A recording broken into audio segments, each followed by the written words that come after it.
Noodles ఇష్టం లేని వాళ్ళు ఎవరైనా ఉన్నారా? నాకైతే అంత ఇష్టం ఉండదు. బట్ మా హస్బెండ్‌కి బాగా ఇష్టం. నేను మైదా వాడను. సో, ఇంట్లోనే తన కోసం వీట్ నూడిల్స్ అయితే చేస్తూ ఉంటాను అప్పుడప్పుడు. రీసెంట్‌గా ఎగ్స్ కోసం రత్నదీప్‌కి వెళ్ళినప్పుడు అక్కడ స్లర్ప్ ఫార్మ్ మిల్లెట్ నూడిల్స్ అయితే చూసాను.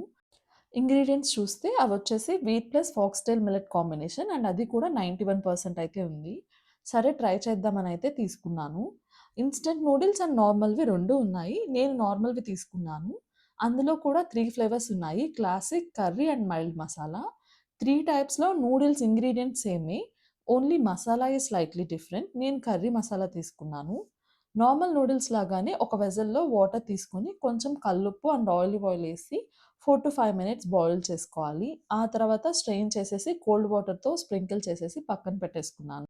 నెక్స్ట్ ఎగ్స్ కూడా కొంచెం ఫ్రై చేసి పక్కన పెట్టేసాను. ఆ తర్వాత అదే బాండీలో కొంచెం ఆయిల్ వేసి, వాళ్ళిచ్చిన మసాలా వేసి ఒక 2-3 సెకండ్స్ అయితే ఫ్రై చేశాక వెజ్జీస్ యాడ్ చేసుకోవాలి. మసాలా అంతా వెజ్జీస్‌కి పట్టాక ముందుగానే బాయిల్ చేసి పెట్టుకున్న నూడిల్స్‌ని అందులో వేసి మంచిగా మసాలా అంతా పట్టేలాగా కలుపుకోవాలి. లాస్ట్‌లో మనం ఆల్రెడీ ఫ్రై చేసి పెట్టుకున్న ఎగ్స్‌ని కూడా యాడ్ చేసుకుంటే నూడిల్స్ అయితే రెడీ అయిపోతుంది. డన్. మిల్లెట్ నూడిల్స్ ఎవరైనా ట్రై చేయకుండా ఉంటే ట్రై చేసేయండి. వీడియో నచ్చితే please like, share and subscribe to my channel. Thank you.